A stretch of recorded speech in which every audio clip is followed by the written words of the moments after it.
Hi, I'm Bernard Leong, and you may know me as the executive who buy digital ads for my own websites, and in my spare time, I want to know how programmatic advertising has evolved in Asia Pacific. You're listening to Analyse Asia, the weekly podcast dedicated to business, technology, and media in Asia. And today I have Matt Harty.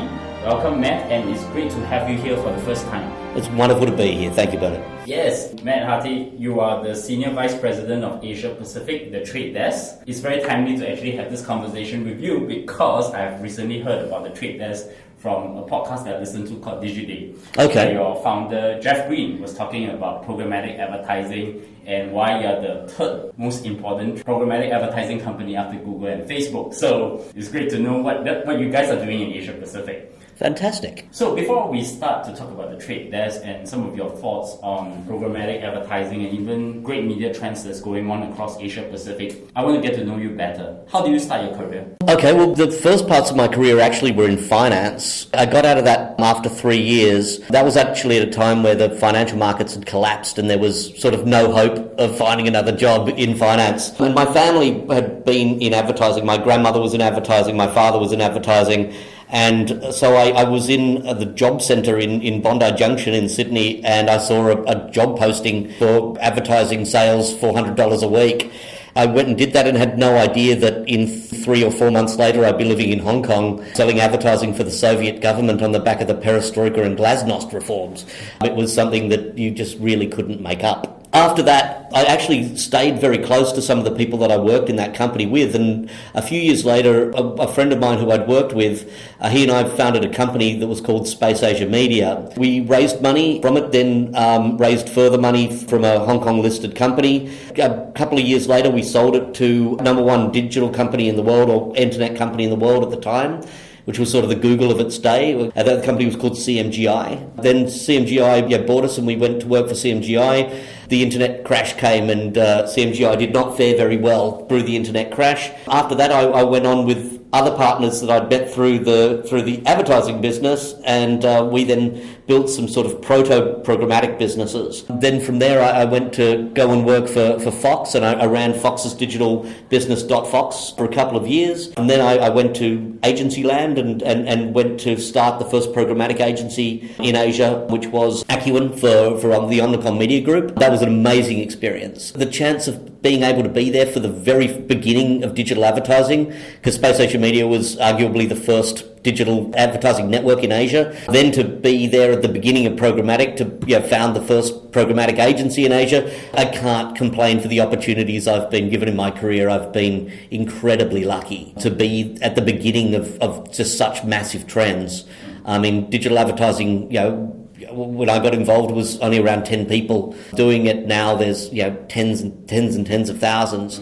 In programmatic, there were only a dozen people or so doing it in Asia when I got involved, and then now it's again an industry of thousands of people. So it's just fantastic to have trends like that sort of pushing you forward. How do you eventually end up joining the Trade Desk then? So from Omnicom, I went for a short period of time to Experian, where I was heading up audience products, because I'm very, very interested in the actual audience side of the business.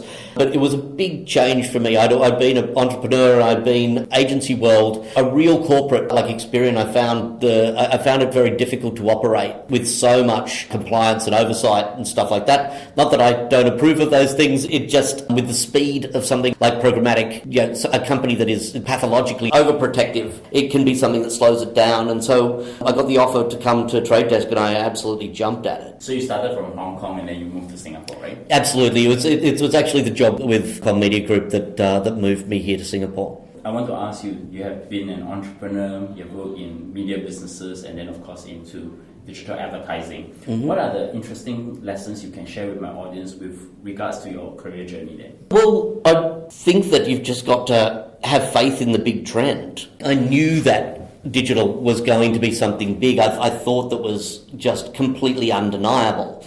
And I was willing to bet the farm. I literally got down to having only $100 in the world in running my own business at one point. But I had just complete faith that the trend was going to carry everything through. And when it came to programmatic, Yeah, certainly there was a lot of resistance to programmatic when I first got started, and that was like 9 years ago. It wasn't, as well known or as accepted as it is today. And you've just got to have faith in those big trends. So I want to come to the main topic of the day. We want to talk about the trade desk in Asia Pacific and some of the media trends that's ongoing in Asia. Mm-hmm. I want to start off by introducing the Trade Desk. It's a global technology company offering brands and media buyers a self-service platform to manage data-driven advertising campaigns. It's founded by Jeff Green, the CEO and chairman, and Dave Pickles, who's your current Chief Technology Officer, and is currently listed on the NASDAQ. It's a public listed company. Yep. Can you give me an introduction to the Trade Desk and talk about its vision and mission to my audience? Well, I think the vision's really the right place to start. I think that one of the things that hugely attracted me to Trade Desk when I was a client, before I joined the company, and something that's stayed with me, is the purity of the vision that Jeff and Dave had for starting the Trade Desk. What they've tried to do, and I do believe that in all the years that I've been involved and beyond that, I think that they've stayed very true to that vision. And that was to imagine what the business would look like at end state. So at sort of the end of days of digital advertising, what would the company look like? And then, without any compromises, build that. So not build any distractions, not build anything that ever needs to be torn down. Only build the structure that you believe is going to be there at the end. And it's that purity of vision that has made it really simple, I think, for us to operate in other markets away from our headquarters, for us to expand into Asia, expand into Europe, because people who are managing those businesses, they're able to really see the purity of that vision and are able to deliver on it. Part of the components that go into what the business looks like at end state, there will only be global omnichannel technologies. There aren't going to be vertical technologies, so there won't be a technology that only does TV or a technology that only does radio at end state. There won't be regional things. There won't be an Asia only or a France only technology at end state. At end state, everything is global, everything is omnichannel. So what's your current role and coverage for the Trade Desk? My current role is SVP for Asia Pac. My role's in a small amount of transition at the moment, simply because Asia's so big and Asia's so important to us. We don't sort of go along with the way that a lot of American companies or multinationals have come into markets, sort of put one person in charge and think that that's job done. We've been trying to extend and diversify our management quite aggressively in Asia. In the States, we've got a C-suite of sort of 10 people. In Asia, we kind of have to replicate something similar. We can't go with just one person carrying the can. So we've now sort of built out a structure where we've got a North Asia and a South Asia focus. We've now got people operationally running North Asia and South Asia. So Mitch Waters running the South Asia portion for us, Troy Yang running the North Asia focus for us. And that sort of frees me up to think more creatively, think more sort of horizontally, and to spend more time interacting with our key partners, both clients and people in our ecosystem. I find this insight about creating a management for Asia Pacific cannot be good just down to one person. In similar shoes, I cover Asia Pacific. I also have to cover China, India, and Asia Pac, which includes ANZ as well. So I think companies are beginning to change in terms of thinking about how they cover. They split Asia up to Southeast Asia, Northeast Asia, and I mean China only, and maybe someday India only. Yeah, I think so. I mean, from my agency role, I was quite keen at telling people that I had all of the blame and none of the power. I think that can happen very easily to people who are running a multinational. They've got to basically deliver the exact global product, but if it doesn't work in their markets, then they carry the complete blame, sometimes without the ability to change it. I don't believe that's the situation that we have at the Trade Desk, and I believe that our management takes the global expansion of the business incredibly seriously and takes Asia. I mean, our CEO even came to live in Asia for around 9 months of last year. I don't know of many US-listed company CEOs who want to get closer to their Asia business to the point that they pack up and move there to get involved and to see how things work, and particularly get closer to China. So what's the current footprint of the Trade Desk in Asia Pacific? I mean, I know you have a Hong Kong office, you have a Singapore office. I'm sure it's bigger than that. Yeah, so we talked about the hubs first, the North Asia and the South Asia hub. And so Singapore makes up the headquarters of our South Asia hub, and it's sort of noted as the that's the Asia Pac headquarters. Then North Asia is run from Hong Kong. So Hong Kong covers our office that we've got in Seoul, Korea, the office that we've got in Tokyo, and the office that we have in Shanghai in China.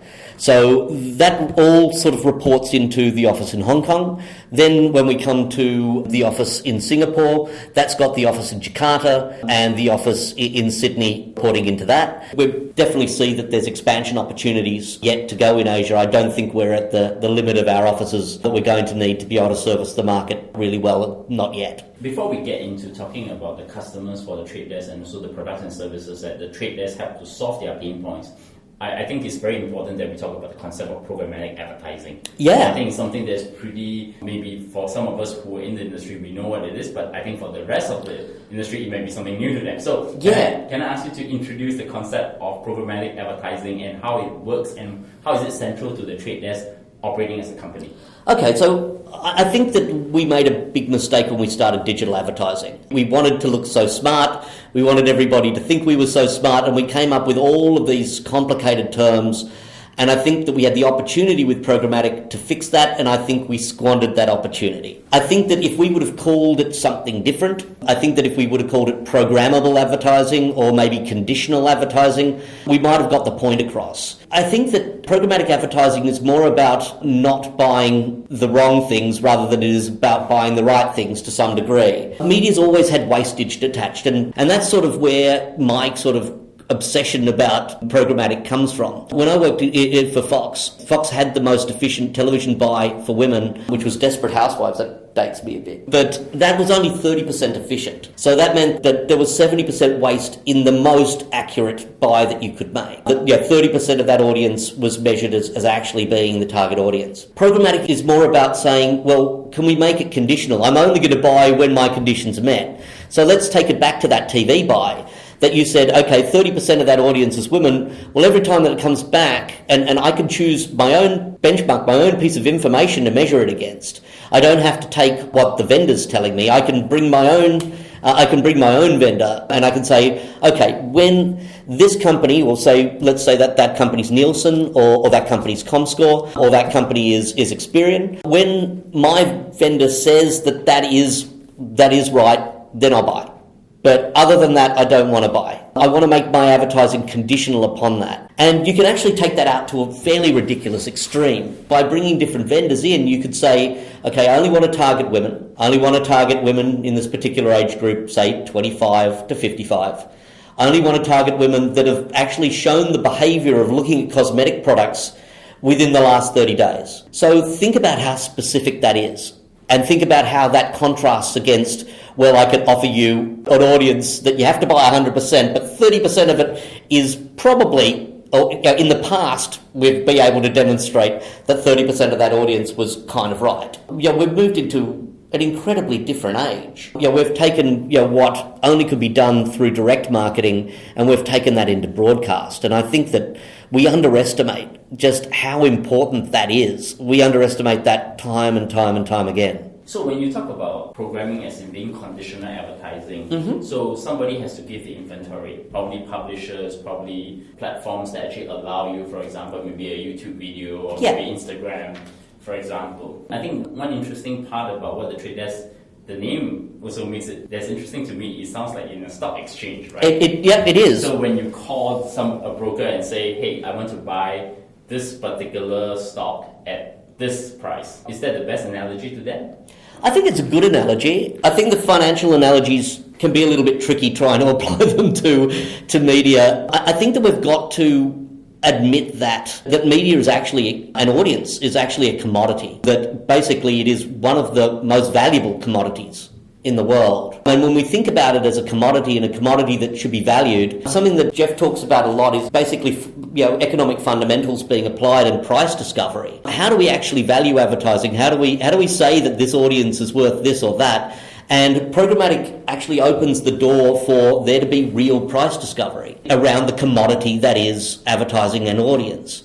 So I think that programmatic relies on there being large pools of advertising. We reach just such enormous amounts of people. To give you an idea of scale, we actually look at somewhere in the order of around 9 million advertising auctions per second. So just let that sink in for just a second. While we've been talking, literally, the trade desk has been literally looking at hundreds of millions of advertising, weighing up whether any of our clients want to buy them, valuing those opportunities, and then actually going ahead and executing orders where those fits are right. It's an incredible feat. I'm always humbled by what it is that actually happens under the hood. So I want to ask this, who are the customers to the trade desk? Brands?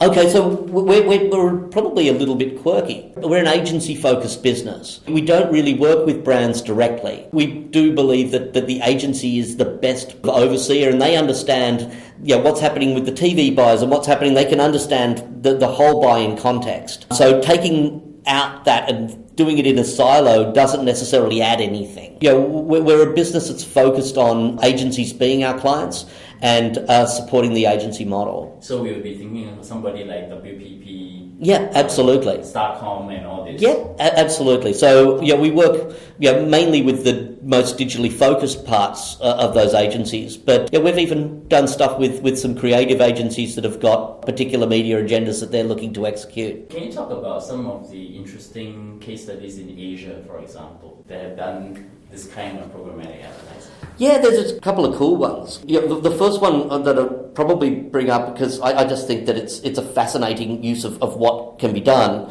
is we've got one client in Australia who's in the retail space. And what they do is they actually have got a particular product that they're looking to sell. They've got retail stores throughout the city, and then they basically tie the stock in those stores into the campaign so that as the stock starts to sell out in one particular store, they can move geographically the mix of what they're buying to a different store. So that basically what they've done is they've done what we call geofencing, or basically drawing a circle around the stores. So anyone who's within a radius who can drive to that store will receive the ad for that store. As that store's stock sells out, the actual money, the budget's then moved to stores that have still got stock. I think that's a incredibly fascinating thing. And then if we look at another example, this one's actually a Singapore example, in what's called QSR, or quick serve restaurants. They don't like being called fast food restaurants. In the QSR space, one of our clients actually, once again, drew geographic circles around all their stores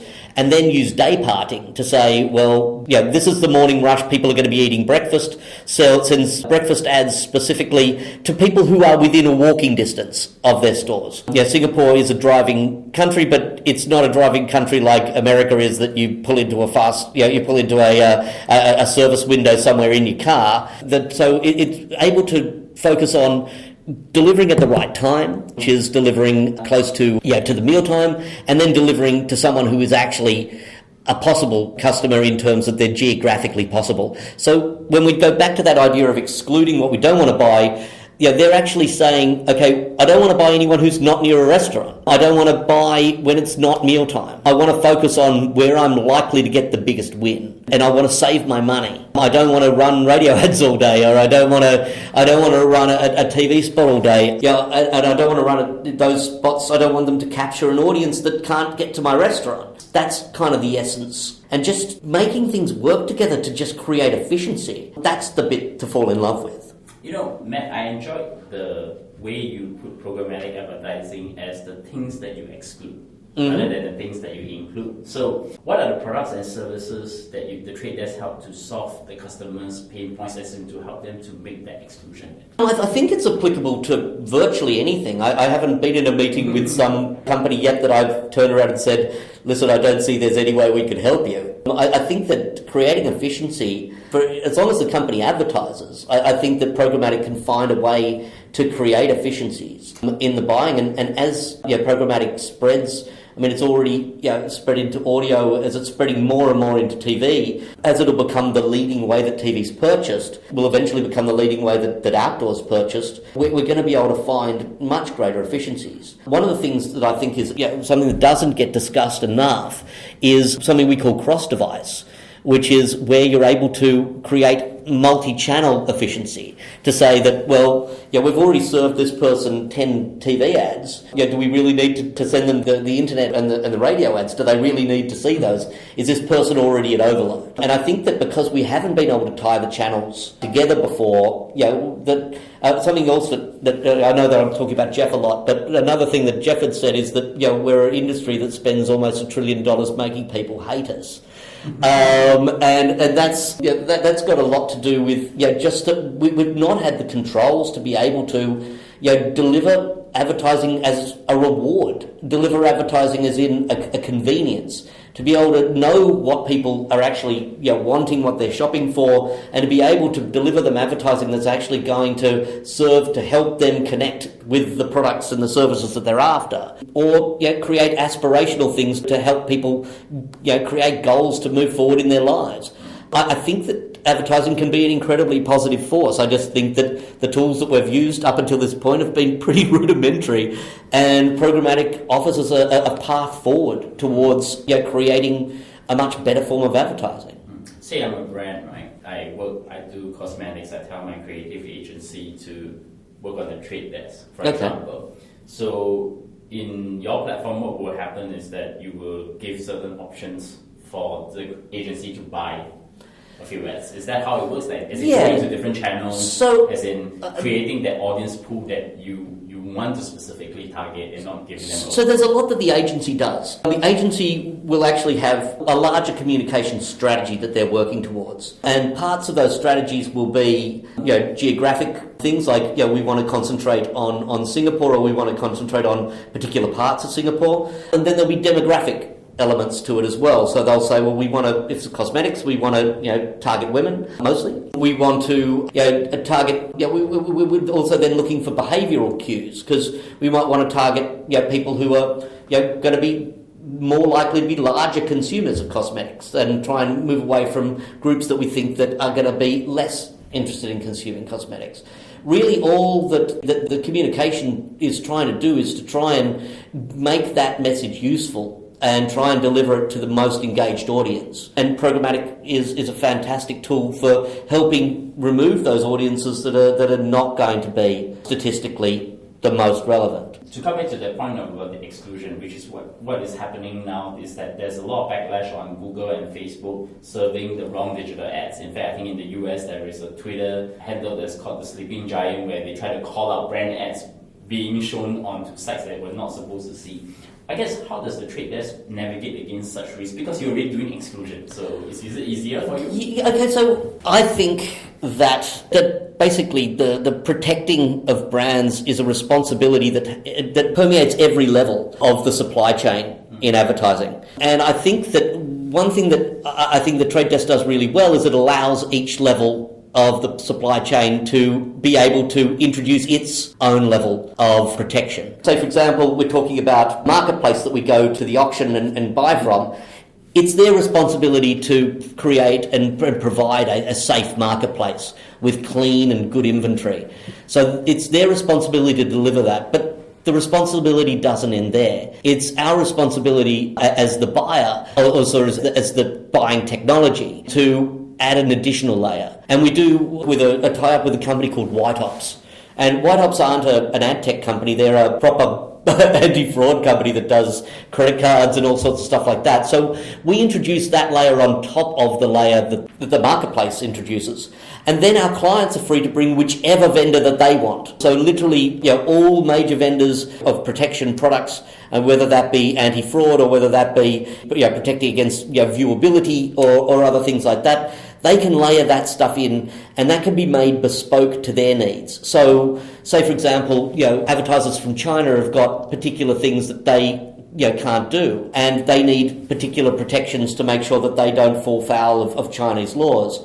Someone in the travel space might want to avoid, think about particularly the alcohol market has got all sorts of things that it needs to get into compliance. We think that that's fantastic. One of the problems that I think that the walled gardens have is they only really introduce one point of protection, and that's them, and in most cases they don't want to be questioned about it. They don't leave it open to be audited. I think that that's a mistake, because I really do think that every element should be participating in protecting the client. So I want to switch the conversation out of the trade desk now. I want to talk about the trends of digital advertising and media across Asia Pacific. Okay. So you cover Asia Pacific. Yep. What are the key trends that Asia Pacific is leading the way in emerging media consumption trend habits? I think that emerging media is easier to answer than emerging media consumption. Just a note on media consumption, I think that the whole world's media consumption trend is going pretty much in the same direction.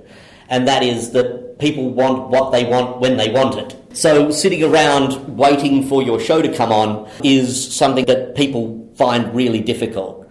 And I mean, I think early passes at that, where, you know, America had this big thing with DVR. You basically wait for it all to fill in a box and then you go and look at what's in your box. Even that's just not nearly as attractive as just everything being available to you all the time.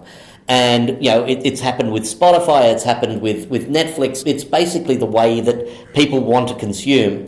And I don't think that that's an Asia thing. But I do think that when it comes to connected TV, I think that Asia is definitely leading the way. I think China is leading the way. I mean, there's some of the statistics of just single shows in China are just terrifying in how many people have watched it. You know, streams in the billions. It's truly amazing. So I think that in audio, I think that Australia is, you know, part of Asia. I'll claim Australia as part of Asia, being Australian. But, you know, we've seen faster audio growth there than we've seen anywhere in the world in terms of people wanting to buy their media programmatically. Their audio programmatically. So I think that Asia's, you know, basically consuming media in step with the rest of the world, but I do think that because we are mobile first in so many markets, we've got the ability to just get deeper faster. And say if I'm a chief marketing officer in Asia Pacific today, and given that, as you pointed out, there's so many channels, right? There is the traditional channels. Mm-hmm. I think even today I would classify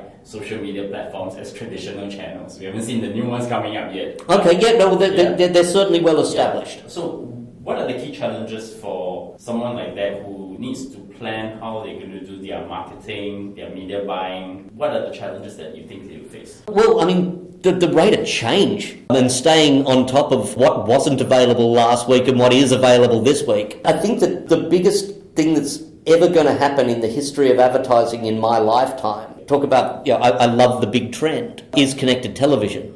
Connected television will change everything. The total landscape of the advertising industry when I came into it will be unrecognisable, I believe, in as little as 24 months. We're at the beginning of possibly the biggest trend. Maybe I misspeak a tiny bit in that maybe the internet, you know, when I came into work, you know, with advertising the internet, I knew the internet would transform it.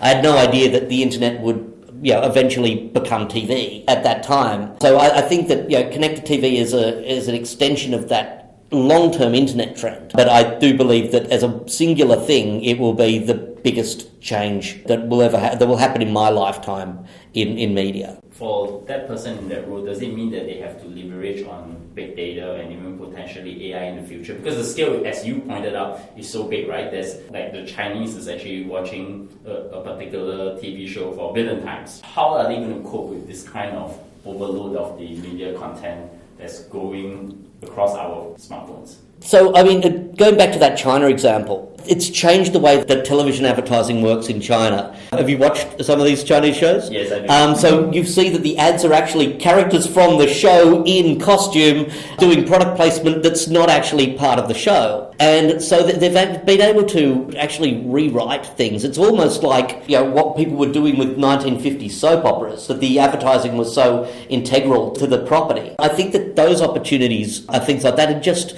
for the CMOs to know what people are watching and to be able to move fast enough to be able to capitalise, you know, before their competitors do. Yeah, the challenge is speed, I really believe. And going back to, you know, what Trade Desk does, we do 9 million ad opportunities a second. You know, the world's getting faster. So, like for example, right, if you think about it today, Netflix is the distribution layer, but they own their own content, right?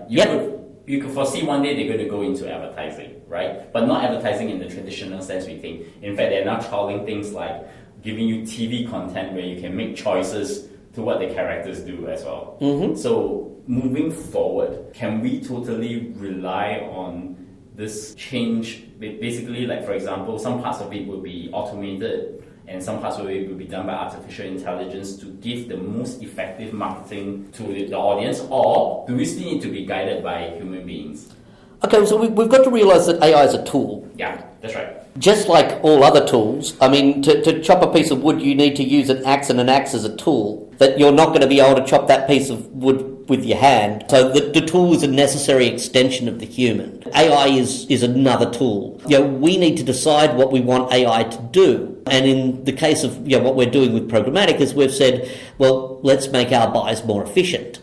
And the AI algorithms that I worked with when I first started in programmatic in 2011, they were fairly simplistic. They weren't sort of just sort of fire and forget type technologies. They needed active and constant participation. We are getting closer to fire and forget technologies, but you still need to aim them and fire them. It comes down to how much labour is available, how important is it to get it right, and then how much can we trust the machine. And part of our earlier conversations is that as humans we're not terribly comfortable to let machines do everything, and probably for good reason, because we've got very reliable technology platforms that we carry in our pockets and we carry through our lives.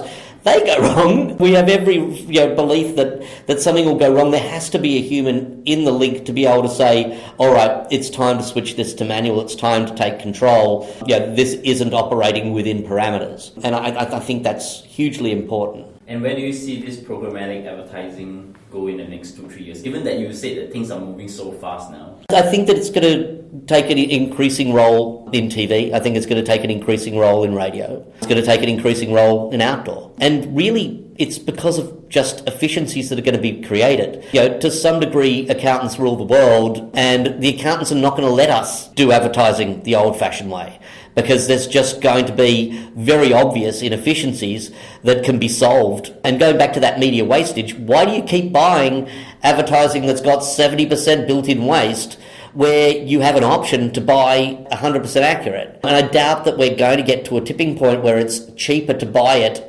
inefficiently than it is to buy it efficiently. Because the people who are selling that inventory, that are basically selling that 30% of female and left with 70%, they're then free to go to sell that to somebody else. In the other side, they would have sold that 100%. So even if they get a relatively the same price or a little bit less for selling it accurately, they've still got 70% of their asset to go out and capitalise. That sounds very interesting. So let me then just probe you a little bit on this then, right? Okay. What happens when, because you're so efficient, but we have more demand, then wouldn't that be going for more supply then?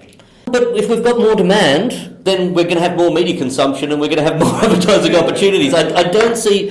One of the things I love about advertising, I don't believe it's a zero-sum game. I really don't believe that. I think that as we move from terrestrial television to connected television, we're going to create more streams. So think about... Okay, so I grew up during the 70s and 80s, and I would sit and watch television with my parents, and that was kind of it. I look at family life today, and you've got one person or two people watching TV in the living room and another one or two people on mobile devices doing something completely different.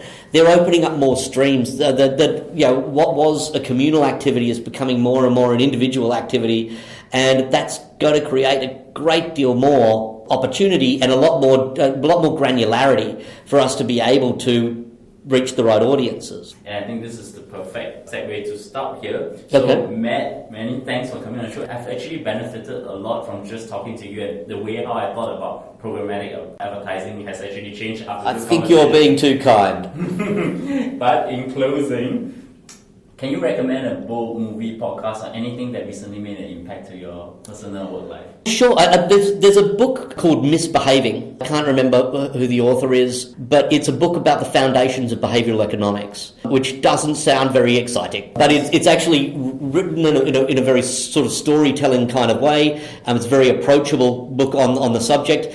And it sort of has made me believe that, possibly, in the first few years of programmatic, we've been looking at the wrong types of scientists. We've hired a lot of actuaries And actuaries are great, and they've provided an enormous amount of depth that we never had. But I do believe that the future will be owned by soft scientists. I believe that economists in particular and psychologists have got an incredibly important role in the future of advertising, and that book really helped solidify that belief for me. Another book that I would love to promote is a book called The Rational Optimist. Have you read that one? I read it. So that's made its rounds through our senior management. I do believe that it's a seminal book. And Bill Gates says that The Better Angels of Our Nature is the most important book ever written, Pinker's book on the statistics of violence. And I think that The Rational Optimist can save you reading through Pinker's enormous book to get the value that you would get, in the chapter that Rational Optimist deals with the same topic. But both of those books I would highly recommend. And then how do my audience find you? So to find the company, we're available at thetradedesk.com. We're available in most social media channels as well. Also as the Trade Desk. And to find me, I'm on LinkedIn, and I'm very happy to help guide anybody into thinking about how they need to sort of interface with the future coming technologies. I'm truly passionate about where we're going and what we're doing. And just Google me at Bernard Leong. You can find us on iTunes, Stitcher, SoundCloud, Acast, and Google Play in the US market. And of course, tweet to me if you have any feedback. Give us a 5-star rating on iTunes to help us in being discovered, or a star in Pocket Cast and Overcast. Once again, this episode is actually co-produced by myself and Carol In, and we will look forward to actually going to send out the audience survey in the coming weeks. So look out for it and give us your feedback. So once again, Matt, thank you for coming on the show. Thanks so much, Bernard.